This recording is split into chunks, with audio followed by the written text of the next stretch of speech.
je suis ravi de ce résultat et puis je pensais lorsqu'on discutait à toutes ces unes du Point et je trouve que celle-là est une des plus belles des dernières années parce qu'en fait elle fait preuve d'optimisme et elle dit qu'on peut réveiller les gens, ce qui je crois est un des mots qui est utilisé sur la couve. Le pari de l'optimisme, vous le faites en justement mettant en valeur ces startups qui essayent de bouger, d'éveiller les gens. Alors, il y en a évidemment beaucoup puisque je les ai épluchés puisqu'on a travaillé dessus.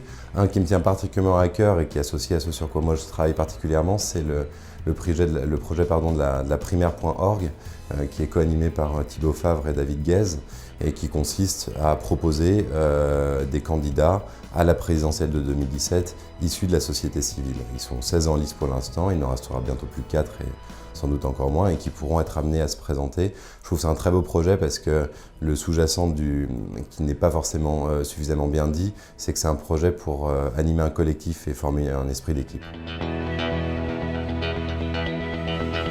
Un tech président, non, je ne crois pas. En revanche, sur ce à quoi tu faisais allusion, c'est-à-dire l'interview dans Wired de Barack Obama au sujet notamment de l'intelligence artificielle, a montré qu'un président pouvait et devait se préoccuper de ce type de sujet. L'intelligence artificielle étant un sujet parmi d'autres. Simplement, c'est des sujets qui sont en train de prendre beaucoup d'ampleur, qui vont façonner le monde dans lequel on est en train de vivre. Et c'est l'enjeu du politique de s'emparer de ces sujets pour les mettre sur la place publique afin qu'on soit tous capables d'en débattre ensemble. Julien Le Tailleur, c'est un candidat qu'un collectif est en train de porter pour être effectivement président en 2017. Il a une caractéristique principale, il n'existe pas puisqu'il est issu d'un roman. Et cette caractéristique fait de lui quelqu'un qui n'a pas d'ego. Et ça permet de questionner le politique. Ça, c'est la source et l'acte de naissance de Julien Le Tailleur. Ensuite, on a beaucoup travaillé derrière pour voir comment est-ce que justement il pouvait nous aider à avancer et à faire de la politique autrement.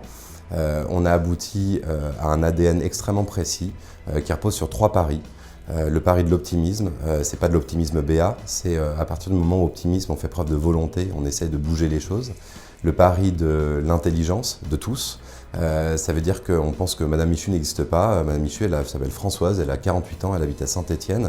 Et si on est capable de raconter un certain nombre de sujets, chacun peut s'en emparer et exprimer une position. Et puis le dernier pari qui est le corollaire, c'est le pari de la responsabilité de tous et de chacun.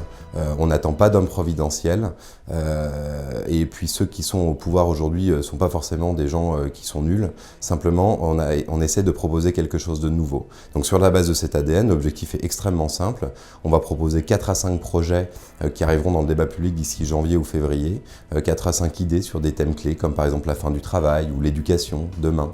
Et ces thèmes-là, on va les travailler au cours de meet-up ou sur des plateformes online pour arriver à les pousser dans le débat public de telle manière qu'aucun homme politique ne puisse faire l'économie de se positionner par rapport à ces sujets.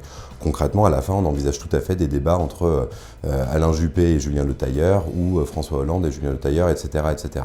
Voilà. Julien Le Tailleur, c'est un porte-voix, c'est une mosaïque de personnages, c'est toi qui es en train de me regarder. Et il a besoin de toi pour vivre. Et tu peux le retrouver sur, à ce stade, www.julienletailleur.org et tu peux également être ami avec lui, notamment sur Facebook, ou le suivre sur Twitter.